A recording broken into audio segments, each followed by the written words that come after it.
Amigas y amigos, es la hora 33. El día de hoy es un júbilo, un privilegio, un honor, un enorme gusto el poder entrevistar a nuestro gran amigo y hermano de ideas, Leopoldo Mendívil, que sus libros hoy por hoy son bestseller, que es leído nacional e internacionalmente. Y quiero, a nombre de la hora 33, en estas conferencias primeras inaugurales, agradecerle la distinción de que nos conceda esta entrevista. Muchas gracias, Leopoldo, por estar con nosotros. Y la primera pregunta obligada, el primer comentario sería: Leopoldo, ¿qué te inspiró a escribir Los Secretos? Los que te hemos leído hemos encontrado conspiraciones, verdades que no conocíamos, misterio, enigmas, y eres ya un hombre leyenda, Leopoldo. Eres un hombre leyenda y te seguimos miles de gentes en todo el mundo.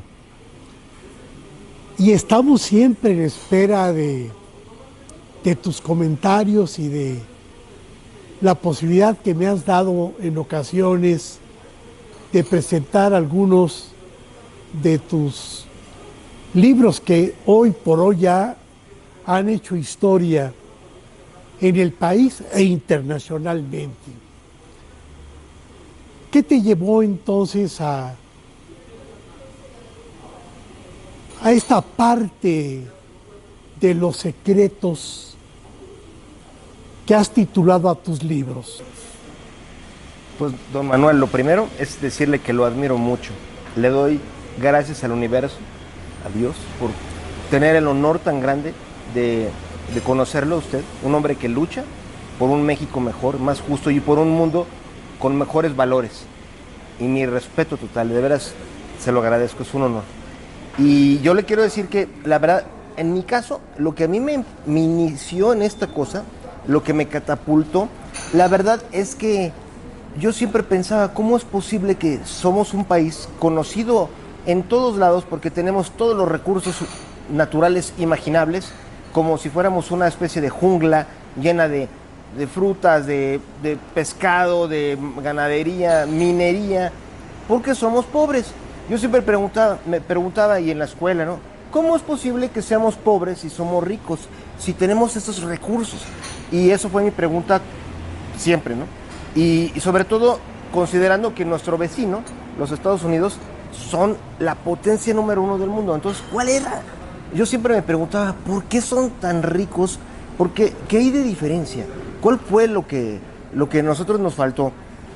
Y de ahí empecé, pues, toda la vida a tratar de investigar esto. ¿Cuál era ese como secreto que los Estados Unidos habían tenido desde su primer instante de existir, de declarar su independencia? ¿Por qué ellos llegaron a hacer esto que son, de enviar hombres a la luna y de dirigir al planeta? Y nosotros como que quedamos como el patio trasero. Y ahí fue donde surgió pues este primer libro, Secreto 1910, que básicamente ahí están todos los documentos de cómo fue John Rockefeller y el creador de la IBM, Charles Rankin Flint, los que metieron el dinero para que aquí hubiera una revolución mexicana, para quitar a Porfirio Díaz. Y el hecho de, digo eso sin quitarle méritos a Madero, ¿no? Pero Madero realmente acabó siendo un títere.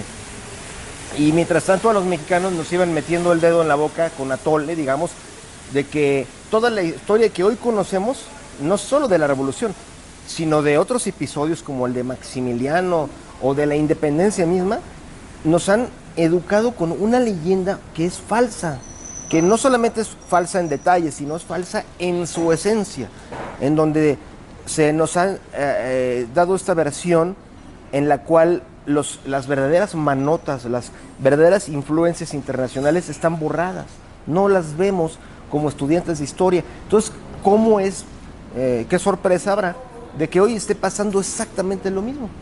Que hoy en día estemos con líderes tanto de un lado como del otro, que también están maniobrados desde el exterior y por potencias que están afuera, que están peleándose por nuestros recursos. Eso es por lo que yo empecé todos estos libros, don Manuel. Y por eso es que yo lo admiro tanto a usted, porque usted lucha por México. Fíjate nada más, qué importante y qué profundo lo que me estás diciendo, porque es parte de la historia, de la inquietud, de la investigación a la que te has dedicado y el origen del por qué seleccionaste este tipo de obra literaria. En estos momentos, Leopoldo, que vivimos tiempos difíciles en México y en el mundo por el llamado coronavirus y la pandemia que padecen todos los países y que seguramente se ha dicho, en México desde hace 100 años no se daba algo semejante después de la peste española y las epidemias que ha habido en el mundo. Esta ha cambiado también la geopolítica, la economía, el comercio internacional, la seguridad pública, la salud, la vida y la muerte. ¿Piensas tú en la posibilidad de escribir algo sobre aspectos de conspiración o misterio sobre la aparición de este nuevo virus que mantiene a la gente atemorizada, preocupada, confinada en sus hogares, y que todos los días estamos escuchando de gente que padece enfermedades y lo peor, que pierde la vida? ¿Has pensado en alguna obra sobre este carácter de conspirativo o misterioso del coronavirus? Definitivamente, don Manuel. Definitivamente yo coincido con usted en que, carambas, esto es tan inusitado, tan fuera de comparación con todo lo que hemos vivido, que claramente yo digo esto sabiendo que hay mucha gente que se lanza, se ha creado una especie de moda anticonspiratoria, de todos los que dicen, oigan, no salgan con sus teorías de conspiración. Y yo les digo, bueno, entonces ya que no existe el periodismo, porque el periodismo o la investigación, y yo sé que usted me respaldará en ello, ¿no?, consiste en que uno se cuestione lo que está ocurriendo para ver si hay atrás algo más. Y en este caso, como usted lo ha dicho, no hay precedente de esto. Por ejemplo, la última vez que hubo una pandemia de este nivel, la famosa influenza española, sí, que mató a de 20 a 40 millones de personas, sí, se propagó porque había una guerra. O sea, es decir, los mismos historiadores coinciden. Esta fue una guerra que se propagó en las trincheras de la Primera Guerra Mundial. Entonces, eso es lo que hace muy, muy explicable por qué se difundió en situaciones donde había insalubridad, donde no había una situación médica para atender estaban en guerra, es decir, había gentes que ingresaban al hospital porque estaban amputados y pues no había de cómo aislarlos, ¿no? O sea, es el campo perfecto para la propagación de una epidemia. Pero de repente decir que esto fue en un mercado es como un poco extraño, sobre todo creo, yo ahorita, don Manuel, yo no estoy afirmando nada porque yo, desgraciadamente, hasta el día de hoy, carezco, digamos, de la piedra de Rosetta de esa conspiración. O sea, carezco de la evidencia que podría ser irrefutable. Pero yo creo, don Manuel, y estoy seguro que usted comparte conmigo, que hay suficientes elementos alrededor de todo esto como para asegurar que hay un gato encerrado de una magnitud increíble. Y yo creo que el mismo virus es el portador de la huella del crimen. Porque han hecho, hasta la fecha, han hecho 30 decodificaciones del virus, o sea, del ADN, ARN. Diferentes universidades han hecho 30 secuenciaciones en donde han visto cada uno detalle a detalle esos 25,000 nucleótidos que lo componen, y ahí es donde empiezan los hallazgos extraños, porque lo primero es que todos coinciden con que hay una especie de esqueleto de todo este virus que es el que lo asemeja a la última versión conocida del SARS. Hasta ahí no había problema, pero de repente se ven claramente unos parchesotes ahí que no estaban en la versión original.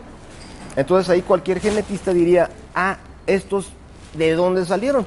Y aquí es donde aparece un personaje increíble que es nada menos que el premio Nobel francés que descubrió el virus del SIDA, y él hoy está diciendo en los medios, él está afirmando que se agarró un pedazo completo del virus HIV, o sea, del virus del SIDA, y lo cortaron y lo colocaron ahí. Y hay muchos que dicen, no, es una idea de un tipo que está loco. Yo digo, bueno, ¿por qué decir que está loco el premio Nobel? Bueno, podría ser si fuera solo él, pero hay una multiplicidad. Lástima que no tengo en este instante la información, digamos, aquí, don Manuel, pero me encantaría que la compartiéramos cuando usted guste, porque hay muchos científicos que están coincidiendo en esto. O sea, porque básicamente lo que todos están de acuerdo es que el esqueleto genético de este virus sí es claramente el virus, el SARS, pero los pedazos que tiene, digamos, es raro que estén colocados ahí por la naturaleza, porque digamos de ahí, uno es este pedazo que es del HIV, otro es el pedazo que se llama S, es la proteína, la glicoproteína S, que básicamente es, haga de cuenta, el virus es como una pelota y tiene los picos, y en cada pico tiene el chupón con el que se adhiere a las células víctima, ¿no? A las células nuestras. Esa proteína S está diferente en la versión del COVID-19 con respecto a la versión SARS originaria. Y esas variantes en esa proteína S son las que hacen que sea tan contagioso. Digamos que es como si el chupón estuviera perfeccionado para anclarse a una célula humana y meter como jeringa, meter su material tóxico, su ADN. Entonces, esa glicoproteína S y otro de los partes parche proceden de dos cepas diferentes del SARS originario. Una evolucionó en el pangolín, otra en el murciélago. La pregunta es cómo acabó todo ahora en un mismo virus. O sea, decir, porque ni modo, cómo se volvieron a cruzar.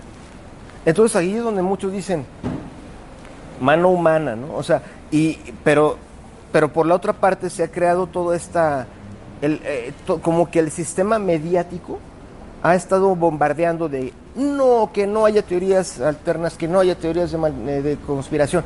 Todo es lo que nosotros les digamos, o sea, la OMS. Y entonces ahí es donde está todavía más raro, porque quiere decir que estamos viendo que hay un control de información.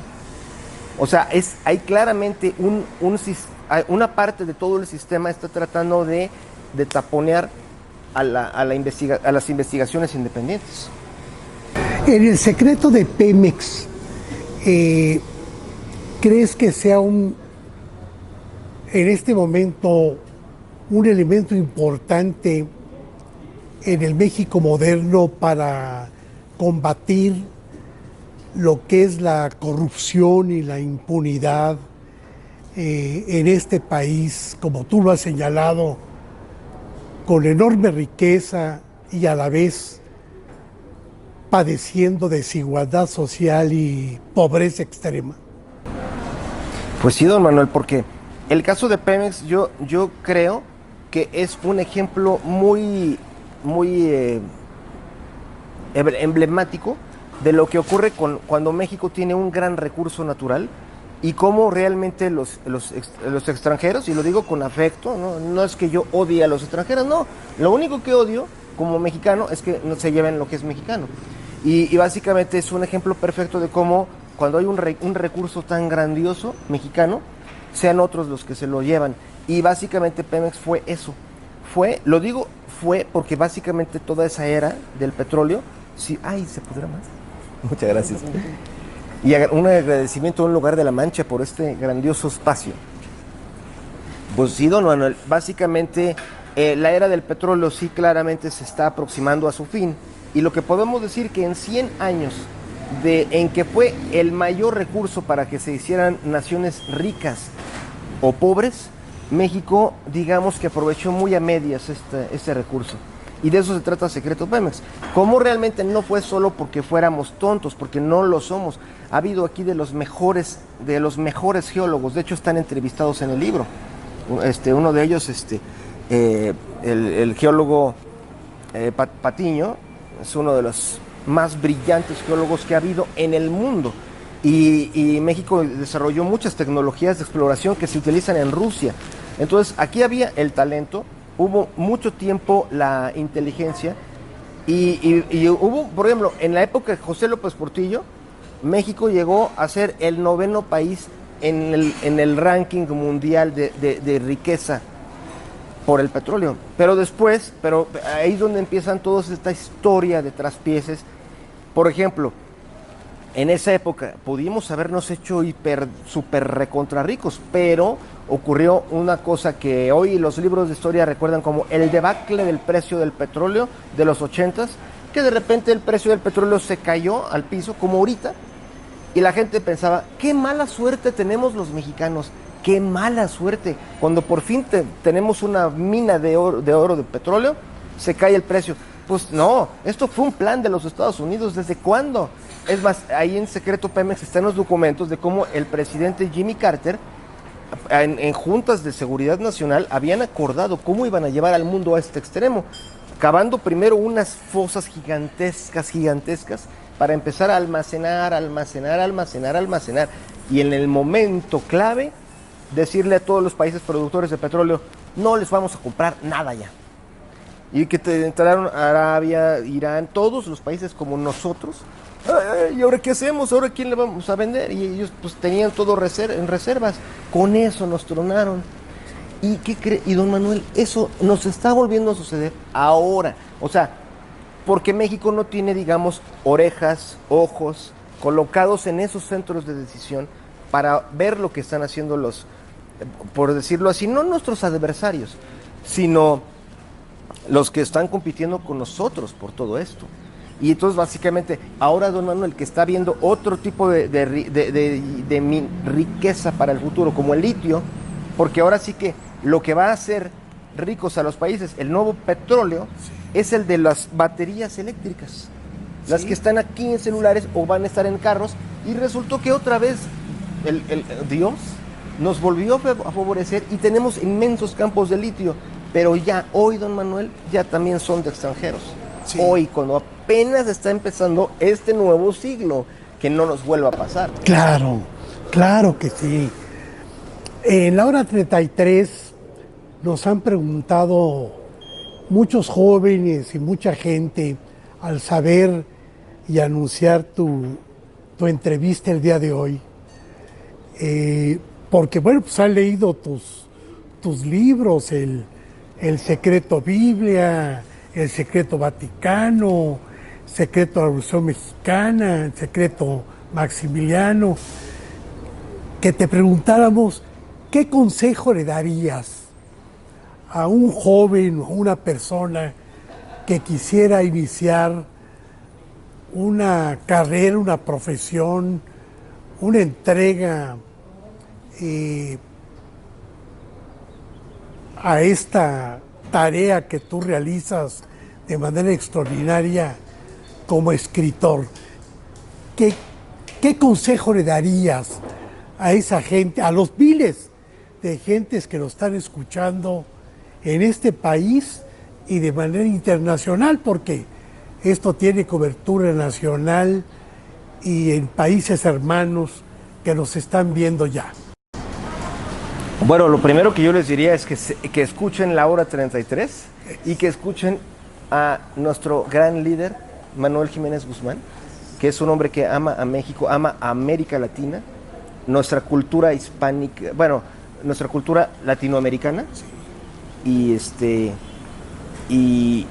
y en segunda instancia yo les diría, y también muy inspirado en lo que usted ha hecho, don Manuel, durante mucho tiempo, que nos ha inspirado a nosotros, es que sí vale la pena que se claven a investigar las raíces de lo que ha pasado en nuestra realidad para traernos aquí. O sea, realmente hay una razón por la que estamos aquí hundidos. Bueno, digo hundidos entre comillas. Hay razones por las que estamos fregados, por decirlo así, y esas razones pueden cambiar, pero las tenemos que conocer. Entonces, todos aquellos que se quieran sumar a esta investigación, que no la hago yo nada más, hay muchos queridos amigos que también se están dedicando a ello, y hay que investigar la realidad, hay que hurgarla para buscar las causas y a los causantes. Que sí, claramente, como usted lo dijo hace unos minutos, sí hay gentes que han conspirado y lo hacen, lo siguen haciendo, y sería una mentira decir que no. Usted usted en la idea de ayudar a México, ayudar a la sociedad a ser más libre, usted en muchas ocasiones ha culminado que todos participemos, porque la libertad, creo yo, y eso tomado de los ideales de los más grandes masones de la historia, es que tradicionalmente el poder, el control y la propiedad de los bienes del planeta han sido pertenencia de unas cuantas familias que llegaron a ser reyes, monarcas, y que llegaron a ser dueños de miles o millones de personas y de familias, como si fueran peones. Y eso no dejó de ser, eso sigue existiendo. Es decir, el libro Secreto R, por ejemplo, de un servidor, es sobre la familia Rockefeller. La familia Rockefeller es un ejemplo perfecto de cómo no por satanizarlos, no es que sean malignos, pero son personas que no les bastó el dinero del petróleo ni de los bancos. El propio John Rockefeller le dijo a su hijo: nuestro negocio no es el petróleo, ni las tanqueras, ni los bancos, ni las ferroviarias, sino darle un orden al mundo. Eso lo decía él. Y él fue el que fundó la ONU, en el edificio Rockefeller Center crearon la CIA, y luego crearon el grupo de los 30, y lo único que va a proteger a la sociedad es que los intelectuales que buscan la libertad, la igualdad, que son los ideales pues básicamente liberales, pues es donde está la fuerza finalmente de la libertad, ¿no? O sea, yo siempre he creído, don Manuel, que estos de hecho proviene desde los romanos, porque en los romanos había el senado, que eran básicamente los patricios, los que eran los hijos de los juniors de los ricos e inmensos, y por el otro lado estaban los tribunos de la plebe, que eran los que provenían de defender los derechos de la gente. Y ese conflicto es el que hasta la fecha sigue existiendo, en donde básicamente el conservador, y lo digo con respeto a los conservadores. Sí, claro. Todos cabemos, claro. Pero que el conservador básicamente es el que quiere conservar su poder o lo que tiene, y el liberal es el que dice: oye, pues es que aquí estamos los demás, y los demás somos más, muchos más, millones. Y decir, pues aflojen un poco, dejen chance de que todos podamos existir en este mundo, ¿no? Sí, la lucha liberales conservadores ha sido permanente, y en este mundo del tercer milenio de la diversidad y de respeto a lo diverso, pues todos cabemos. La pluralidad política, la pluralidad religiosa, la diversidad étnica, la diversidad sexual, la diversidad filosófica, la diversidad social, pero tienes razón. Yo creo que la lucha por la libertad es fundamental, y más en este mundo en donde necesitamos arribar a la justicia social. ¿Qué autores, Leopoldo, te han llamado más la atención de todo lo que has leído? ¿Qué autores le recomendarías a la gente que nos está viendo, además de a Leopoldo Mendívil? ¿Qué autores te han llamado la atención, nacionales y universales? Bueno, quiero comenzar con el libro de la influencia de la masonería en la Constitución Mexicana de don Manuel Jiménez Guzmán. Un librazo, y es único en su género. No va a haber ningún libro que se le compare en ese específico tema tan importante para la nación, la Constitución. Y bueno, a nivel de, pues, don Miguel de Cervantes. Ahora que estamos aquí en su casa, en un lugar de La Mancha, para mí es el libro más espectacular de la historia. O sea, a los que quieran ser escritores, yo les diría, ese es un manual, porque es un libro que seguramente usted, don Manuel, admira tanto como yo, porque cada página es una aventura, o sea, es un viaje fantástico, y además se muere uno de risa, y a su vez es muy grave, habla de cosas muy serias, de la naturaleza humana, de la crueldad, pero con un conglomerado que uno dice, esto es divino, un genio. Y ya en términos más realistas, por ejemplo, don Manuel, yo le quiero recomendar mucho todo este movimiento que nos está viendo aquí en la hora 33. Los libros de Isaac Asimov, que eso sí, están en todos lados. Y la verdad es que yo le quiero decir, don Manuel, que yo aprendí historia con él. Para mí, este hombre fue el que a mí me abrió los ojos, porque era un hombre que de naturaleza era un científico, pero con la visión de científico analizó la historia, los movimientos sociales de la historia, y entonces cuando uno lee los libros queda todo muy claro, porque él no estaba investigando, por decirlo así, cuáles eran las banderas de los que estaban contendiendo, sino cuáles eran sus intereses, y cuáles eran los trucos. Entonces cuando uno ya aprende de esta manera, o sea, yo les recomendaría la historia universal de Isaac Asimov. Son como 10 libros de toda la historia. Viene, por ejemplo, desde y hay otro más, la guía de la Biblia de Isaac Asimov. Es una obra maestra, porque él, siendo judío, fue suficientemente crítico para decir, bueno, soy judío, pero soy científico, y aquí hay cosas que no machan, y entonces después de leer a Isaac Asimov uno cambia. Sí, sí. Gracias, Leopoldo. Casi para terminar, preguntarte, ¿podrías darle a la hora 33 algún adelanto de alguna obra que estás preparando y que nos puede tomar como una agradable sorpresa, Leopoldo Mendívil? Desde luego. Y además quiero decirle que esta es la primera entrevista en donde hablaré siquiera de esto, que es el libro de Secreto Azteca, el que estoy justamente ahorita haciendo. Y yo lo dedico muy especialmente a usted, don Manuel, porque el libro de Secreto Azteca es el primer libro que yo quise hacer en mi vida. O sea, cuando hace 20 años, en 1999, fue cuando yo dije, yo quiero ser escritor y voy a ser escritor, y fue para hacer esta historia.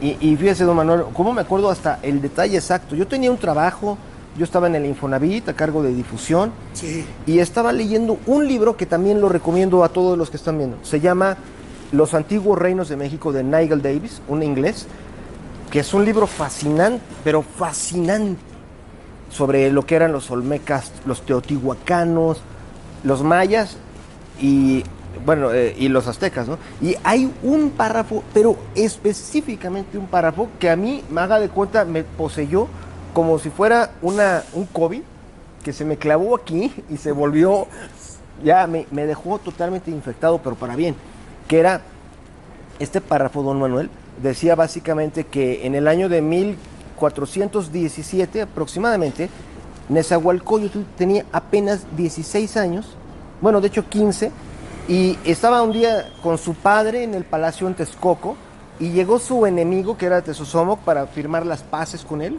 y lo traicionó ahí, y tomaron el control del palacio, mataron al papá, y dijeron, vamos a matar ahora al niño, a Nezahualcóyotl. Y estuvo huyendo este joven por 10 años, y cuando regresó, después de 10 años, regresó con un ejército de 250,000 soldados, y tomó el control, vengó la muerte de su padre, y ahí fue donde se creó el Imperio Azteca. Y yo pensé en ese instante, esto es lo que quiero investigar. ¿Cómo fue? ¿Cómo sucedió? ¡Qué maravilla! Sí. Eso es secreto azteca. Y sobre todo el tema, por ejemplo, don Manuel, es algo que yo nunca me imaginaba. Nezahualcóyotl, que él sería un gran hermano, sí. Él encarna básicamente gran parte de esta visión del mundo, de la libertad, del derecho. Él estaba muy avanzado con respecto a lo que los otros grupos aztecas. Él estaba en contra de los sacrificios humanos, por decirlo así. Él creía en un solo Dios, esto es un hecho, en un solo creador de las cosas, no tanto como muchos quieren comparar a fuerzas con una visión como del rey David, pero sí se parece. O sea, era un hombre muy, muy especial, al cual han comparado también con Akenatón, el egipcio. Entonces es algo increíble, porque son partes que la gente no conoce sobre qué era realmente ser azteca. O sea, de eso se trata ese libro. Dedicado a usted, don Manuel. Será un honor y un privilegio. Y que me encantaría que lo presentara con nosotros, desde luego. No, claro, ahí estoy. Sería un honor para mí enorme. No, ya, ahí estoy, pero con mucho gusto. Con mucho gusto lo hago. Con mucho gusto, Leopoldo.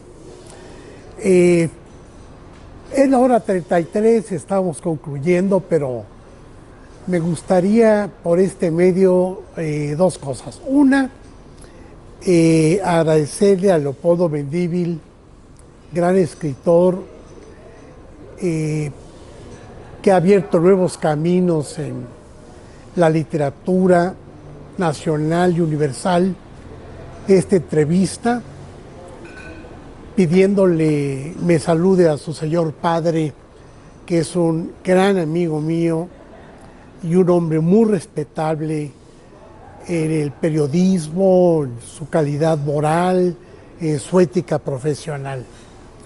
Y segundo, pedirle a Leopoldo Mendívil, para concluir la entrevista, un último mensaje a toda este conglomerado de amigas, amigos, hermanas, hermanos, de todas las corrientes políticas, filosóficas, religiosas que hay y que nos están siguiendo. ¿Qué mensaje le darías final a nuestros amigos que nos están en este momento viendo y escuchando en la hora 33, Leopoldo? Bueno, yo lo primero que querría decirles es que estoy feliz de que exista un movimiento como la hora 33, con un líder como usted, porque están luchando por cambiar la realidad, y para mí es lo más importante que debemos de hacer. Ahora, hay tres formas de vivir en la vida, ¿no? Una es asumir lo que ya nos tocó y decir, lo lamento, lo siento, o así es. Y luego hay la visión revolucionaria de aquel que dice, esto está mal y vamos a luchar hasta lograr cambiarlo. Y bueno, dentro de esa segunda actitud, que es la que yo creo que es la hora 33, y es la visión que usted siempre ha tenido, con la cual yo tanto lo admiro, tanto me siento hermanado con usted.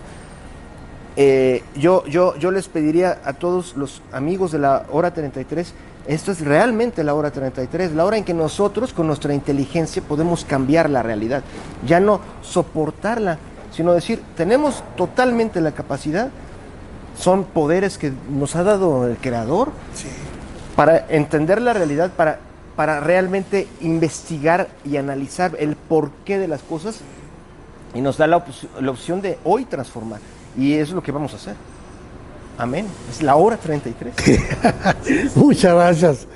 Bueno, amigas, amigos, hermanos, hermanas, que nos siguen. Muchísimas gracias por estar con nosotros.